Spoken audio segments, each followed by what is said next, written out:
আচ্ছা, যদি আপনাকে বলা হয় যে আপনি নিজের হাতে একটা 620 পৃষ্ঠার বই লিখে দেখান, তাহলে সেই বই লিখতে আপনার কত সময় লাগবে? 2 মাস, 6 মাস নাকি 1 বছর? যারা হাতে লিখতে দক্ষ তারা হয়তো বলবেন 6 মাস কি 1 বছর। কিন্তু আপনারা কি জানেন, পৃথিবীর ইতিহাসে ঠিক এমন একটা বই ছিল যেটা হাতে লেখা হয়েছিল, তবে 6 মাস বা 1 বছরের মধ্যে নয়, সেটা লেখা হয়েছিল 1 রাতের মধ্যে। হ্যাঁ, ঠিক শুনেছেন, 1 রাতের মধ্যে। তবে এটা কিন্তু কোনো যেমন তেমন বই ছিল না, এটা ছিল একটা বাইবেল। তবে সেটা দেবতাদের নয়, শয়তানের। নমস্কার, আমি শঙ্কু। আজকের পর্বে আমরা জানব একটা বইয়ের গল্প। তবে এই বইটা কোনো সাধারণ বই নয়। এই বইটাকে ইতিহাসের সবথেকে রহস্যময় বই বলা হয়, যে রহস্যের উদ্ঘাটন মানুষ আজও করতে পারেনি। এই বইয়ের নাম হচ্ছে কোডেক্স গিগাস, যাকে চলতি কথায় বলা হয় দ্য ডেভিলস বাইবেল। কি ছিল এই কোডেক্স গিগাসের গল্প? চলুন জেনে নেওয়া যাক।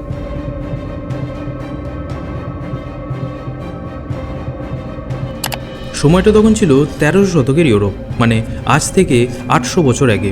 সেই সময় ইউরোপের বোহেমিয়া নামের একটা জায়গায় একটা বেনেডিক্টাইন মঠ ছিল। তবে এটা কিন্তু কোনো অসাধারণ বা নামী মঠ ছিল না। এটা আর বাকি 5টা মঠের মতোই সাধারণ আর ছোট্ট মঠ ছিল। এর নাম ছিল পডলাজিস মনেস্ট্রি, যেখানে বেশ কিছু সন্ন্যাসীরা চার্চের নিয়ম অনুসারে কাজকর্ম করত। সেই সমস্ত সন্ন্যাসীদের মধ্যে হারমান দ্য রেক্লুস ছিলেন একটু ভিন্ন মানসিকতার সন্ন্যাসী। চার্চের সমস্ত কাজ বা আদেশ সমস্ত কিছুই তিনি মান্য করতেন, কিন্তু সমস্যা হয়ে গেছিল শুধু একটা জায়গাতেই।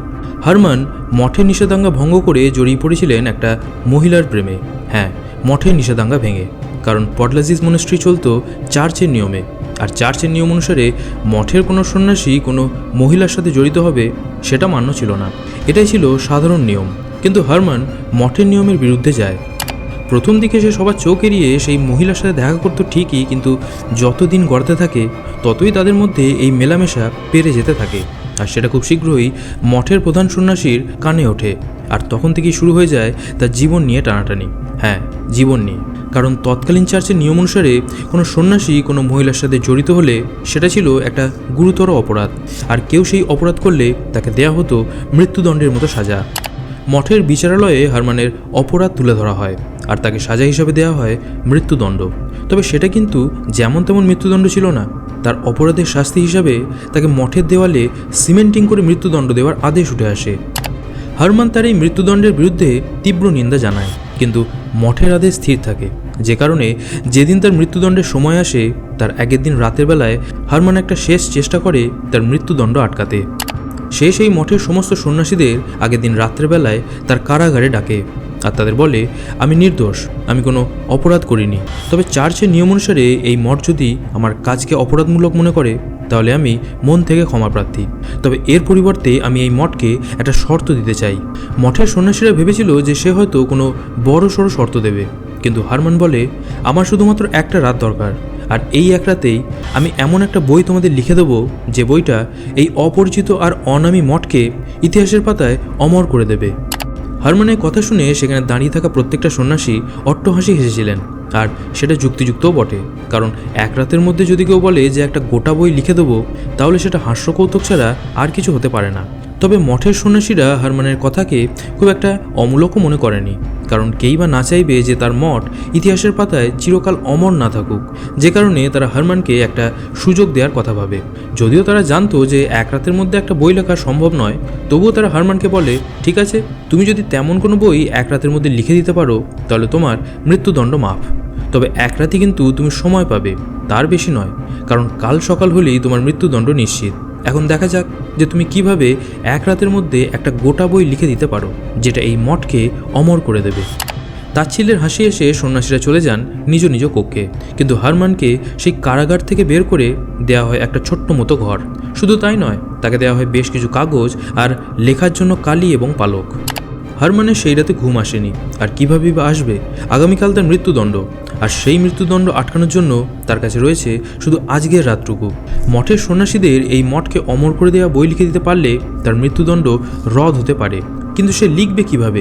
এক রাতের মধ্যে কি বাস্তবিক কোনো বই লেখা সম্ভব, তাও আবার মঠকে অমর করে দেওয়ার মতো বই?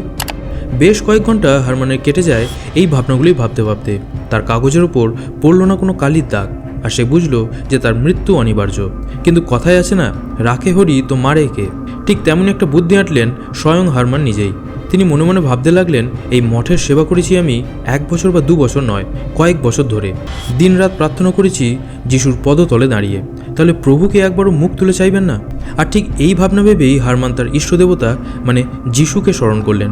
কিন্তু ঘন্টার পর ঘন্টা প্রভুর নাম করলেও ফল এলো না কিছুই। আর ঠিক এই জায়গাতে দাঁড়িয়েই সে বুঝে গেল প্রভু তার জন্য নেই। আর তখনই সে সিদ্ধান্ত নিল যে সে ভগবানের কাছে নয়, বরং শয়তান বা ডেভিলের কাছে প্রার্থনা করবে। ঠিক যেমন তার ভাবনা তেমনই তার কাজ। হাঁটু গেড়ে হারমান বসে পড়লেন মঠের মেঝেতে, ভগবানকে ডাকতে নয়, শয়তানকে ডাকতে, অর্থাৎ লুসিফারকে সন্তুষ্ট করতে। আপনারা সবাই নিশ্চয় জানেন যে লুসিফার হলো শয়তানের দেবতা, মানে হেড অব দ্য ডেভিল। আর তাকে নাকি যখনই ডাকা হয় সে তৎক্ষণাৎ হাজির হয় নিজ বেশে, মানে সেই শিংওয়ালা দাঁতওয়ালা রূপ নিয়ে। হারমান বুঝেছিল যে ভগবান যখন তাকে সাহায্য করতে আসছে না, তাহলে শয়তান হয়তো নিশ্চয়ই আসবে। আর বাস্তবেই শয়তান কিন্তু এসেছিল, হ্যাঁ, তার সেই শিংওয়ালা দাঁতওয়ালা রূপ নিয়েই। কিন্তু শয়তান তো আর ভগবান নয়, তার কাছে কিছু চাইলে সেও আপনার কাছে কিছু না কিছু চাইবেই, আর সেই বিনিময়ের মাধ্যমেই আপনার ইচ্ছে পূরণ হবে। হারমান এই সমস্ত কিছুই নিজে থেকেই জানতো, আর জানতো বলেই লুসিফার যখন তার সামনে আসে, সে তার সামনে নিজের আত্মা শয়তানকে দান করার প্রতিজ্ঞা করে। বদলে লুসিফারও তাকে সেই বই লিখে দেওয়ার আশ্বাস দেয়। আর শুধু আশ্বাসই কেন, লুসিফার নিজে সেই এক রাতের মধ্যেই তার অলৌকিক শক্তি প্রয়োগ করে হারমানকে লিখে দেয় সেই বই। পরের দিন যখন সকাল হয় তখন মঠের সন্ন্যাসীরা বেজায় খুশ। তারা অপরাধীর মৃত্যুদণ্ড দেওয়ার জন্য তৎপর। কিন্তু যখন তারা হারমানের কক্ষে আসে, তাদের চোখ ঠিকরে বেরিয়ে আসার সমান। আর কেনই বা হবে না, তাদের সামনে দণ্ডায়মান স্বয়ং হারমান নিজে। আর তার সামনে টেবিলে রয়েছে একটা মস্ত বড় 620 পৃষ্ঠার বই। উচ্চতা বলতে গেলে প্রায় 3 ফুট, আর প্রস্থ প্রায় 2.5 ফুটের মতো। মানে বুঝে নিন যে কত বড় বই একটা। আর শুধু তাই নয়, সন্ন্যাসীরা যখন সেই বই তোলার চেষ্টা করে তখন কেউই কিন্তু একা সেই বই তুলতে সমর্থ হয়নি, বরং কয়েকজন মিলে তবেই সেই বই তোলা সম্ভব হয়। কারণ সেই বইয়ের ওজন ছিল প্রায় 75 কেজি। সেই বইয়ের নাম ছিল কোডেক্স গিগাস, আর তার ভেতরে ছিল সম্পূর্ণ বাইবেল, মানে ওল্ড টেস্টামেন্ট আর নিউ টেস্টামেন্ট দুটোই। তবে শুধুমাত্র কি ওল্ড টেস্টামেন্ট আর নিউ টেস্টামেন্টই কোডেক্স গিগাসের আসল রহস্য ছিল তা কিন্তু নয়। আসল রহস্য ছিল ঠিক এর পরে। সেই বইতে বাইবেলের সমস্ত কথা লেখা থাকলেও সেই বইতে ছিল চিকিৎসা বিষয়ক লেখা, ভেষজ গাছের বর্ণনা, ভূতপেত তাড়ানোর মন্ত্র, পাপ স্বীকারের নিয়ম, এমনকি তৎকালীন আইনের তালিকাও। সেই বইয়ের কালি ছিল তখনও কাঁচা, অর্থাৎ সবেমাত্র সেটা লেখা হয়েছে। আর পুরো বইয়ে একই রকম হাতের লেখা ছিল। কিন্তু সেই বইয়ের মাঝখানে ছিল একটা অদ্ভুত ছবি, একটা দীর্ঘাকায় অবয়ব যার রয়েছে বড় বড় দুটো শিং আর মুখ ভর্তি তীক্ষ্ণ দাঁত। তার হাতে রয়েছে লম্বা লম্বা নখ, তার চোখ ফাঁকা, আর তার মুখে রয়েছে একটা অদ্ভুত ভয়ঙ্কর হাসি, যেটা আর কেউ নয় বরং শয়তান অর্থাৎ লুসিফারের ছবি ছিল। মঠের সন্ন্যাসীরা হারমানের কৃতকর্ম দেখে রীতিমতো অবাক। তারা বাধ্য হয় হারমানের মৃত্যুদণ্ড রদ করতে। কারণ আর যাই হোক, এক রাতের মধ্যে একটা 620 পৃষ্ঠার বই লেখা তো আর মুখের কথা নয়। কিন্তু হারমান তা করে দেখিয়েছিল, যে কারণে তাকে মুক্তি দেওয়া হয়। কিন্তু হারমান কি আদেও মুক্তি পেয়েছিল?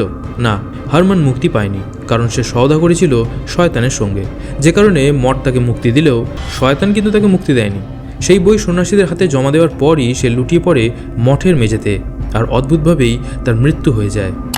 লোকে বলে শয়তান তার আত্মাকে গিলে ফেলেছিল, কিন্তু বাস্তবেই হারমানের মৃত্যু একটা রহস্য ছিল। কিভাবে মরল সে? তার তো মৃত্যুদণ্ড রদ হয়ে গেছিল। তাহলে কি সত্যিই সেই শয়তান তাকে গিলে ফেলেছিল? যাই হোক, হারমান না বেঁচে থাকলেও শয়তানের মদতে লেখা সেই কোডেক্স গিগাস কিন্তু সেই মঠের ইতিহাসকে সত্যিই অমর করে দিয়েছিল, যে অমরত্ব আজও বেঁচে আছে, আর মানুষ আজও সেই বইকে দেখতে যায়। তবে বিজ্ঞানীরা যখন এই বইকে নিয়ে পর্যবেক্ষণ করেন তখন কিন্তু চমকে দেওয়ার মতো তথ্য বেরিয়ে আসে। কি বলছেন বিজ্ঞানীরা? বিজ্ঞানীদের মতে কোডেক্স গিগাস কোনো সাধারণ বই নয়। এটা 620 পৃষ্ঠার বই হলেও বিজ্ঞানীরা বলছেন যে এটা একজনের বেশি মানুষ দিয়ে লেখা হয়নি। অক্ষরের গভীরতা, লেখার চাপ, কালির প্রয়োগ, পাতার ক্ষয় আর প্রতিটা পাতায় একই হাতের লেখা প্রমাণ করে যে এটা একজন মানুষ দ্বারাই লেখা হয়েছিল। কিন্তু যদি কোনো সাধারণ মানুষ এটা লিখে থাকে তাহলে তার কতদিন সময় লাগতে পারে এটা লিখতে? কারণ এই বইটা 620 পৃষ্ঠার বই।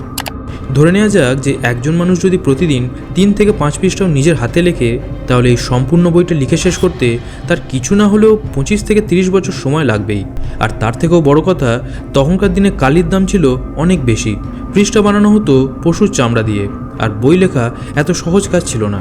তাহলে কিভাবে একজন সন্ন্যাসী একাই এই বইটা লিখল? বিজ্ঞানীরা মাইক্রোস্কোপের নিচে এই বইটিকে পর্যবেক্ষণ করেছেন, কিন্তু ফলাফল সেই একই।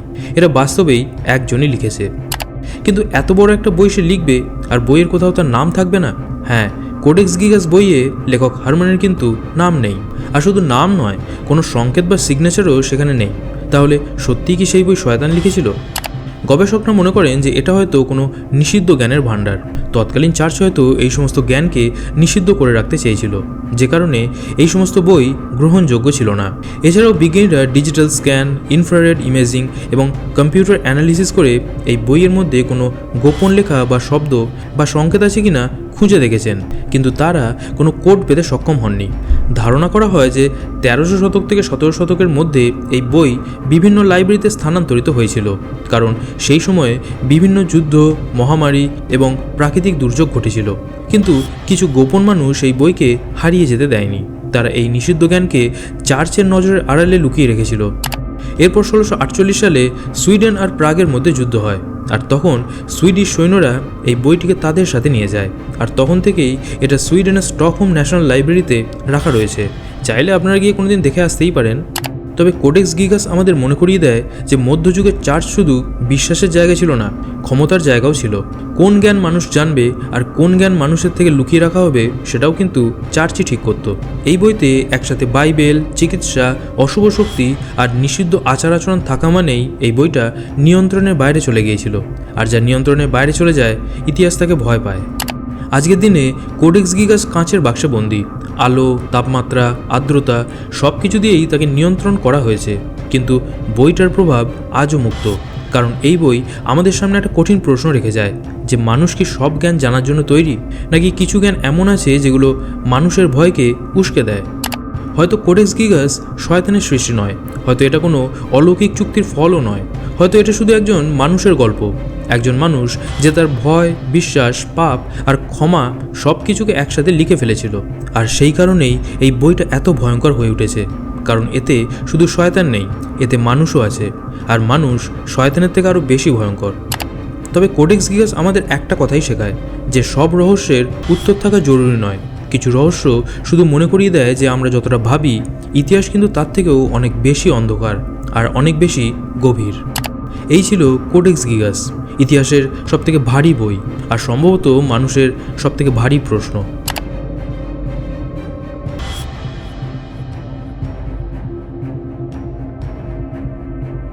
কেমন লাগলো কোডেক্স গিগাসের গল্প কমেন্টে জানিও।